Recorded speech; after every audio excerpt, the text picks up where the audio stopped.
generally about CDN Federation, as well as more specifically, we'd like to share some of the work that we've been doing in the context of a CDN Federation pilot with a bunch of service providers, and in particular in the second phase of that pilot project. I'm François Lefaucheur. I work for Cisco in the Service Provider Video Technology Group. Outside of Cisco, I'm also the co-chair of the IETF working group on CDN interconnection, and I'm also the technical leader for the CDN Federation pilot. So that's what I had, quite one slide of market context, which is driving this notion of CDN Federation. Then we'll go into what it is that we're calling CDN Federation, what are the business drivers. Then I'll give you an introduction on what is the CDN Federation pilot project, what it's trying to achieve, and then I'll start walking through some of the conclusions and findings of this pilot project. So let's talk about this context. Well, good for me, that point has been made very thoroughly before already. Basically, we all know here in this audience that there's a very sharp increase of video traffic. I'll just single out one figure out of these data points that are on that slide. We expect a quadrupling of IP traffic by 2015. Out of that, 90% of traffic will be video. That means a lot of additional video traffic. And what interests me for this discussion today is the requirement that this video traffic increase places on the infrastructure. So, I think at this stage we can clearly see requirements for scaling the transport infrastructure, the content delivery infrastructure, and also the requirement for enhancing the quality of experience that can be achieved on these scaled-up infrastructure. So that's all I'll say about the market, but you can see that these scaling requirements, this need for quality of experience for content, is the background on which the CDN Federation concept is coming from. So let's talk about that CDN Federation. So what it is. Here's one definition. We see it as a collection of CDNs which are operated autonomously, right, by different entities, but are interconnected through open interfaces so that collectively they can work as a logical, multi-footprint content delivery infrastructure. Okay, that's what we would refer to as a CDN Federation. So what would be the business drivers? Why would the players into this content ecosystem be interested in that? From a service provider's perspective, right, the most salient and well understood is the cost reduction. By having a CDN in the service provider network that's interconnected into other CDNs, you can then, in this service provider CDN, populate content of over-the-top providers into your service provider caches. And that obviously means cost reduction, significant cost reduction. I think that's well understood. Then the next motivation is that you can, out of this interconnected CDN, derive a new service offering for your partners, for the other operators, for the CDN operators in particular. You can develop a CDN interconnect service that would complement the IP transit and peering services you may have today. There we go. The other opportunity for service providers is that they, by joining the CDN Federation, they now become in a good position to sell internet-wide delivery services, right? Because they don't just no longer cover their own little footprint or big footprint, but still their own. By leveraging the other members of the CDN Federation, they cover the collective footprint. So they can go back to a content provider and say, me and my friends in the CDN Federation, which you don't have to know about, by the way, because I deal with that. But with the CDN Federation, I can cover the whole internet and give you a delivery service with that. The other dimension that's interesting is that such a CDN Federation, by leveraging the collective investment into caches of many service providers, has an opportunity for being of extremely large scale and extremely distributed. Okay? And as a result, perhaps of delivering a superior quality of experience to the end users. And the last opportunity is for the service providers to extend their own video services by some sort of TV everywhere service where their own content can be delivered with good quality through the other CDNs of the CDN Federation. For the content providers and the media companies, what does it make sense? Well, for them, it's an additional delivery channel, delivery vehicle, right? It's one other option they can consider. And it's going to have its own pros and cons and trade-off, and it has a number of attractive potentials. One of them is, again, this higher quality of experience because of the scale of collective infrastructure across multiple players. It also reduces the business complexity because with a CDN federation, a content provider would be leveraging many CDNs, but would still only have to interconnect contractually and technically through one or two prime CDNs, right, which deal with the federation. So it simplifies their operation. And from the consumer viewpoint, hopefully the visible part of this CDN federation is a richer quality of experience. How would CDN federation be deployed? Well, the two main models we're seeing is, first one, the bilateral model. Pretty straightforward.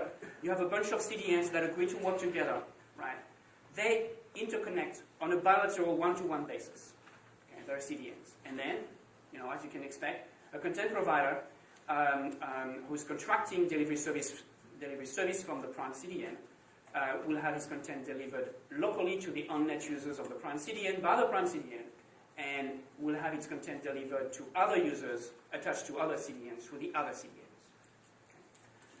The other model that we've been studying is the model of a CDN exchange. In that case, the CDN that agree to work together, they interconnect their CDN through a CDN exchange. I know, benefit is obvious. You don't develop 10 interconnections to work with 10 CDNs, you develop one. Okay? That model is known, and that's what is done for IP traffic as well. That CDN exchange will then take on the multiple roles, billing and settlement and request routing, perhaps content distribution.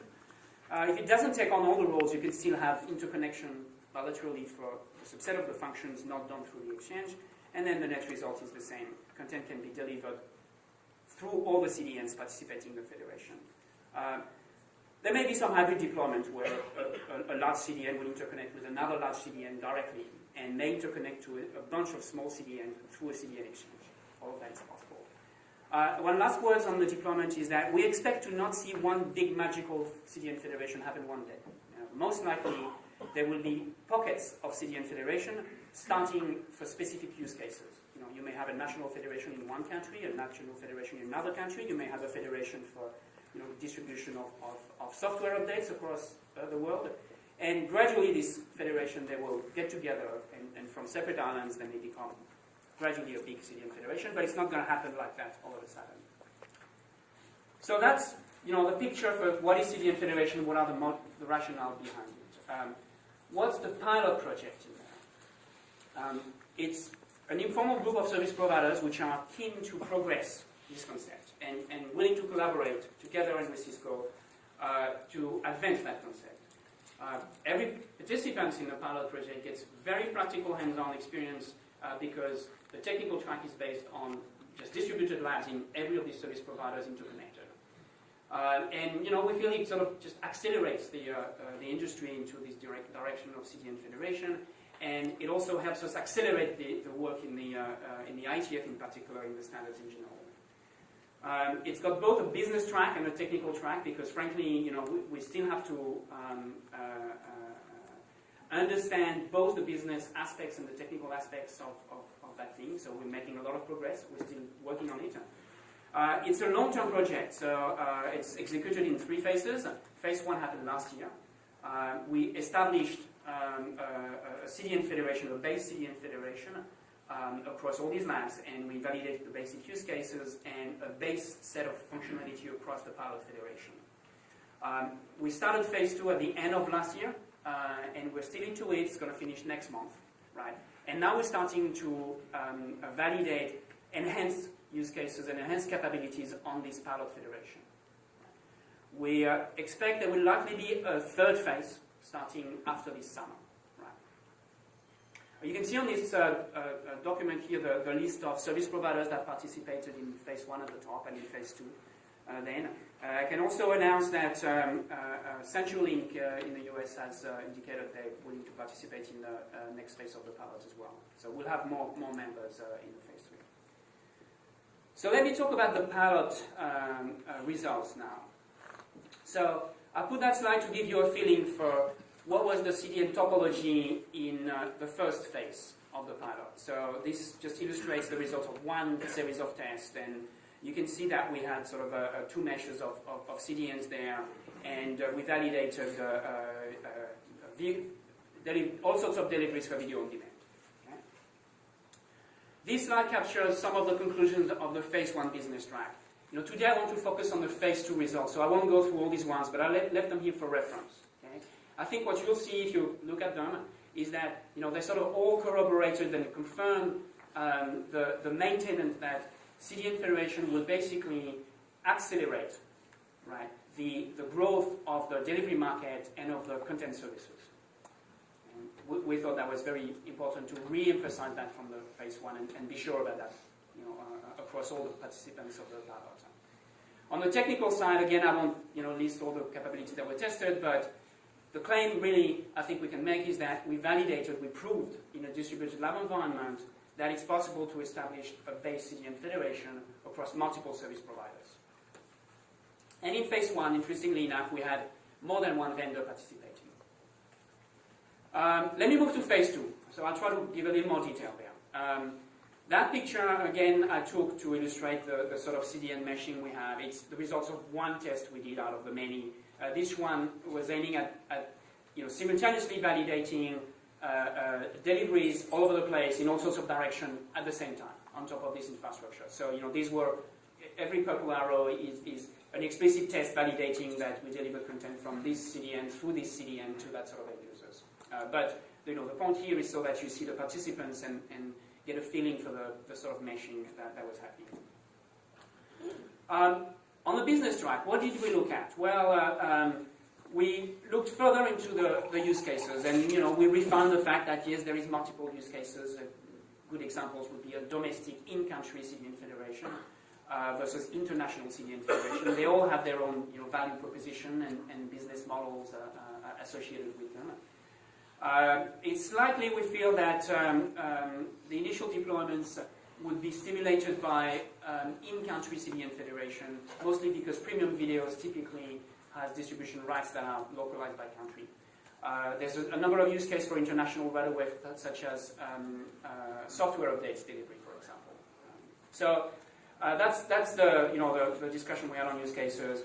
The next bullet point here is that we identified a big opportunity for the CDN Federation and service providers in the area of quality of experience. I've touched on that point. Really, if you picture many service providers investing significantly into cache, very distributed into their network, and these infrastructure being pulled together, that's a very sizable cache infrastructure that can be considered as a collective infrastructure. And because it will be very deeply distributed, the quality of experience you can expect from that is strong, right? And that's an opportunity for the CDN Federation to differentiate, to bring value into the content delivery, and for the service providers to derive value out of that. The third bullet is referring to the fact that CDN Federation can also help in handling the explosion of traffic on mobile networks. Okay? Because one of the downstream CDNs, one of the delivering CDNs in the picture could be an on-net CDN into a mobile network, right? And it would get the content into its cache through the CDN Federation and do all sorts of optimization that it can do because it manages the content map. Okay? CDN Exchange, we studied that quite a bit. I guess, to give you a feel, some of the simple conclusion is that we expect there will be deployment without a CDN Exchange. We think there may be deployment with a CDN Exchange. The CDN Exchange function is not a binary atomic thing. There's a whole continuum of function that the Exchange may do. It may, do only a subset at the beginning, may do more afterwards. And we also looked at the existing IPX solution that is there today for interconnecting services, in particular mobile roaming services. That could be an interesting candidate for building a CDN Exchange infrastructure. And we also study high-level operational blueprints for the CDN Federation, identify the roles, responsibilities, identify the steps in service provisioning, in service assurance. In terms of roles and responsibilities, I won't mention everything, but I guess key to the model is that the content provider obviously continues to own the relationship to the end user. The prompt CDN has a sales relationship to the content provider, right? And is responsible for placing content on their cache to serve the end users that are on net, as well as serve the downstream CDN, the sub-CDNs, right? And the prompt CDN is providing the full operational interfaces and support to the content provider. The content provider does not see the sub-CDNs. It's not aware of the sub-CDN. Sub-CDN, in turn, owns a sales relationship only to the prompt CDN, right? Not involved with the end user, not involved with the content provider. And it's responsible for doing the right thing to get the content on the right caches and serving the local users. CDN exchange we've talked about. So on the technical track now, what did we learn? My high-level claim is that in this phase 2, we basically proved that we can now build a CDN federation with some enhanced functionality, right? I think there is still additional really advanced functionality we want to work on, and we'll do that in phase 3. But already the set of functionality built in the phase 2 and proved to be deployable is a very interesting set of features. I think you can start building a service, a viable service with that. To give you a feeling for the sort of test we did and explicit validation, in addition to video on demand, this time we also validated live services, adaptive streaming in different technologies, most Apple HLS, Xeri. We also looked at time-shifting services, right? Because those require different caching optimization, right? Because the content is going to be accessed later on, so it's a different caching optimization you want to do compared to pure live services. We validated this notion of in-country CDN federation. Now that's got some special technical requirements because now you need to select a CDN not just based on the country, but based on which autonomous system this end user is actually attached to. We validated content with special delivery requirements, that require manipulation of the URI, perhaps because there was some, unique session ID that we put in there and would make naive caching not possible. So we can deal with that. We looked at validating that we could build a dense meshing across all these CDNs in a scalable way. We defined a provisioning model which is very scalable. And we also validated DNS-based operation. We focused before a lot on HTTP-based redirection for video. We also validated DNS, or we are about, I should say, to validate DNS-based operation. So we can also, through a CDN federation, support delivery of small objects, which have different performance requirements. And we are also about to validate a requirement that's a bit more advanced here, which is to support very fine-grained distribution policies across the CDN federation, and that's through a distributed form of URI signing across all the CDNs. We also did some basic validation. We didn't do very exhaustive performance validation, but we did some basic performance validation of the gains we can achieve through a CDN federation. So that's an overview of the work we've been doing in the phase 2. What are the next steps? Well, we want to conclude phase 2 by the end of next month. There's a few more enhanced validation functionality that will validate IPv6 access to the end users, aggregated logs for adaptive streaming, which tend to generate a lot of log entries on a per segment basis. And we want to feed this work into the IETF work. Right? So multiple of us are involved in the pilot and involved in the IETF work, and we're feeding that work there.